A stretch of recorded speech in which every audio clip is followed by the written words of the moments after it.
नुकताच शिवसेनेचा 60वा वर्धापन दिन साजरा झाला. या विशेष दिनानिमित्त ठाकरे गट आणि शिंदे यांच्या शिवसेनेकडून मुंबईत वेगवेगळ्या भव्य मेळाव्यांचं आयोजन करण्यात आलं होतं.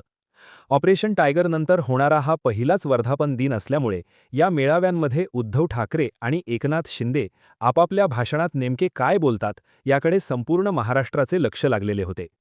ठाकरेंच्या मेळाव्यासाठी षण्मुखानंद सभागृहात कार्यकर्त्यांची प्रचंड गर्दी झाली होती. तर गोरेगावच्या नेस्को सेंटरमध्ये आयोजित शिंदे यांच्या शिवसेनेच्या वर्धापन दिन मेळाव्यालाही शिवसैनिकांनी मोठी गर्दी केली होती. शिंदे यांच्या मेळाव्यात ठाकरेंचे फुटलेले 6 खासदार मुख्यमंत्री एकनाथ शिंदे यांच्या उपस्थितीत अधिकृतपणे शिवसेनेत प्रवेश करतील आणि व्यासपीठावर हजर राहतील अशी जोरदार चर्चा राजकीय वर्तुळात होती. मात्र प्रत्यक्षात व्यासपीठावर असे काही घडले नाही. उलट एकनाथ शिंदे यांनी आपल्या भाषणात ऑपरेशन टायगरचा थेट उल्लेख करणे टाळले. परंतु हा फक्त ट्रेलर आहे, पिक्चर अभी बाकी आहे असे म्हणत उद्धव ठाकरेंना थेट चॅलेंज दिले. दुसरीकडे उद्धव ठाकरेंनी मात्र आपल्या भाषणात साथ सोडून गेलेल्या फुटीर खासदारांवर गद्दार म्हणत जोरदार टीका केली आणि भाजपच्या फोडाफोडीच्या राजकारणावरही कडाडून हल्ला चढवला. भाषणाच्या शेवटी उद्धव ठाकरेंनी उपस्थित कार्यकर्त्यांना एक भावनिक आवाहन केले. ते म्हणाले, मी आज तुम्हाला विचारतोय, तुम्ही आजवर मला जपले कारण बाळासाहेबांचा आदेश होता. माझ्याच माणसांनी माझ्यावर बोट दाखवले तर मी एक क्षणसुद्धा पदावर राहणार नाही. म्हणूनच मी मुख्यमंत्रीपद सोडले.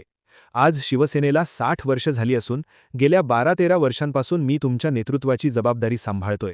पण आज जे माझ्यावर आरोप होत आहेत ते जर का तुम्हाला खरे वाटत असतील तर मी आत्ता या क्षणी पक्षप्रमुख पदावरून पायउतार व्हायला तयार आहे. परंतु ही शिवसेना चोरांच्या आणि दरोडेखोरांच्या हातात जाऊ द्यायची नाही, ही माझी अट आहे. तुमच्यापैकी एखादा सच्चा शिवसैनिक पुढे येऊ द्या, तो शिवसेना पक्षप्रमुख होईल. मी हे पद सोडायला तयार आहे. मी पळणारा किंवा खचणारा माणूस नाही. मी पहाडासारखा उभा राहीन आणि जबाबदारी स्वीकारीन. पण जोपर्यंत तुमच्या मनात माझ्याबद्दल विश्वास आहे तोपर्यंतच मी हे करीन. ज्या क्षणी तुम्हाला वाटेल त्या क्षणी मी हे पद सोडेन.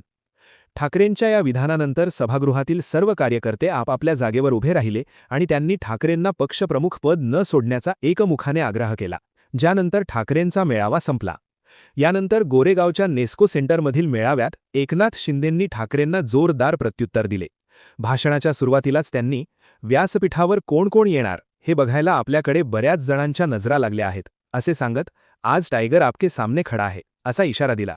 पुढे टीका करताना ते म्हणाले, काही कुत्री एकत्र येऊन भुंकतायत. शेर अकेला आता है, टाइगर शिकार करता है, टाइगर दहाड़ता है. ये सिर्फ शिवसेना है, ये तो सिर्फ ट्रेलर है, पिक्चर अभी बाकी है, आगे आगे देखो होता क्या है.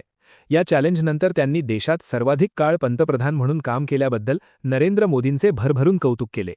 मोदींना जगातील 33 देशांकडून मिळालेल्या सर्वोच्च पुरस्कारांचा उल्लेख करत त्यांनी राम मंदिर आणि कलम 370 हटवून बाळासाहेबांचे स्वप्न पूर्ण केल्याचे सांगितले. तसेच एनडीएच्या अभिनंदनपर प्रस्तावात शिवसेनेला मानाचे पान मिळाल्याचे सांगत त्यांनी उपस्थितांना उभे राहून हात उंचावून मोदींचे अभिनंदन करण्याचे आवाहन केले, ज्याला प्रतिसाद देत शिवसैनिकांनी घोषणाबाजी केली. यासोबतच त्यांनी नक्षलवाद संपवल्याबद्दल गृहमंत्री अमित शहा यांचेही अभिनंदन केले आणि आज जर बाळासाहेब असते तर त्यांनी मोदी आणि शहा यांच्या पाठीवर शाबासकीची थाप दिली असती असे विधान केले. एकनाथ शिंदे पुढे म्हणाले की महाराष्ट्रात दुसऱ्या क्रमांकाचा पक्ष शिवसेना आहे आणि ती आज गावागावात पोहोचली आहे. हीच बाळासाहेबांना खरी आदरांजली आहे. बाळासाहेब ठाकरे हे फक्त नावात नाही तर कामात असावे लागतात. शिवसेना हा कोणाच्या जमिनीचा तुकडा नाही तर तुमच्या आमच्या काळजाचा तुकडा आहे. उद्धव ठाकरेंवर निशाणा साधत ते म्हणाले, जो भगव्याला विसरला तो राजकारणातून संपला. खुर्चीसाठी तुम्ही हिंदुत्व सोडले. जिवंतपणी तुम्ही बाळासाहेबांना त्रास दिलात आणि त्यांच्या निधनानंतर बाळासाहेब ज्यांचा आयुष्यभर तिरस्कार करायचे त्यांचा तुम्ही पुरस्कार करताय. राष्ट्रवादी आणि काँग्रेसने शिवसेना पहिल्यांदा फोडली. आज तुम्ही त्यांच्या ओव्या गात आहात आणि ज्यांनी गहाण ठेवलेले धनुष्यबाण सोडवले, बाळासाहेबांचे विचार पुढे नेले, त्यांना तुम्ही शिव्या देत आहात. आपल्या राजकीय यशाचा मुद्दा मांडताना शिंदे म्हणाले की मी म्हणालो होतो की या उठावात सोबत आलेल्यांपैकी एकही आमदार निवडून आला नाही तर मी राजकारण सोडेन आणि गावी जाऊन शेती करेन. पण या एकनाथ शिंदेंनी 40 आमदार सोबत घेतले होते आणि 60 निवडून आणले. तुमचे उमेदवार पळून गेले, त्याला आम्ही काय करणार. आम्ही महायुती म्हणून पूर्णपणे मजबूत आहोत. काही लोक काड्या करण्याचा प्रयत्न करतात, पण माझे आणि देवेंद्र फडणवीसांचे बॉन्डिंग पक्के आहे. काही लोक त्यांना लपून छपून गोष्टी सांगतात, पण फडणवीस मला ते सगळे येऊन सांगतात. अशा आशयाचा एक हिंदी शेरही त्यांनी सादर केला.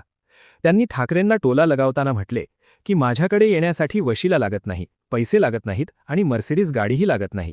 हे नीलमताईंना चांगलेच माहिती आहे.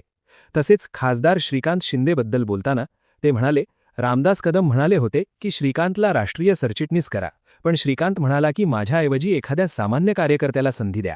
सगळे खासदार म्हणत होते की श्रीकांतला मंत्री करा, पण त्याने नम्रपणे नकार देत दुसऱ्या खासदारांना संधी देण्यास सांगितले. हीच खरी शिवसेना आहे. आपल्या प्रवासावर बोलताना त्यांनी सांगितले की माझ्या मागे कोणताही गॉडफादर नव्हता, फक्त आनंद दिघे साहेब आणि बाळासाहेब यांची प्रेरणा पाठीशी होती. म्हणूनच एक साधा शाखा प्रमुख आज राज्याचा मुख्यमंत्री झाला. ज्या दिवशी एखादा सामान्य कार्यकर्ता या व्यासपीठावर येऊन मुख्यमंत्री म्हणून भाषण करेल, तो एकनाथ शिंदेसाठी सगळ्यात आनंदाचा दिवस असेल. कारण पक्ष म्हणजे शिवसैनिक असतो आणि त्याला जपले पाहिजे. आज हजारो लोक आपल्याकडे येण्यासाठी वेटिंग लिस्टवर आहेत. आपण किती माणसं कमवली हे महत्त्वाचे आहे. ठाकरेंना सल्ला व टोला लगावताना ते म्हणाले की ते म्हणतात ज्यांना जायचे त्यांनी जा, पण सगळेच का जाऊ लागलेत याचे कधीतरी चिंतन करा. तुमच्या मागे आता कोण शिल्लक राहिलंय? फक्त काटे आणि चमचेच शिल्लक राहिले आहेत. मग पक्ष कसा वाढणार? परिस्थिती बदललेली आहे याची आठवण ठेवा.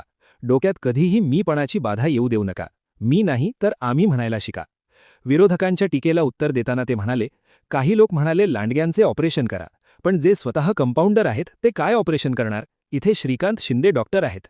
मी स्वतः डॉक्टर नसलो तरी ऑपरेशन चांगले करतो, कारण ऑपरेशन करायला वाघाचे काळीज लागते. मला मुंबईत येण्याचे आवाहन दिले गेले होते, पण एकनाथ शिंदे बाय रोड वरळीत आला आणि तिथे येऊन थांबला तेव्हा धमक्या देणारे फक्त ऑनलाईन बघत होते. कार्यकर्त्यांना तुडवायला पाय लागतात, पण शिवसैनिक तुमचे पाय शाबूत ठेवतील का?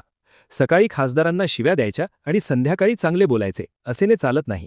सेनापतीने घरी बसून चालत नाही, तर मैदानात उतरून लढावे लागते.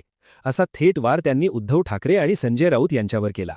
थोडक्यात सांगायचे तर या वर्धापन दिनाच्या निमित्ताने एकनाथ शिंदेंनी ऑपरेशन टायगर राबवल्याचे संकेत तर दिलेच, पण हा फक्त ट्रेलर आहे, पिक्चर दाखवणे अजून बाकी आहे असे चॅलेंजही दिले.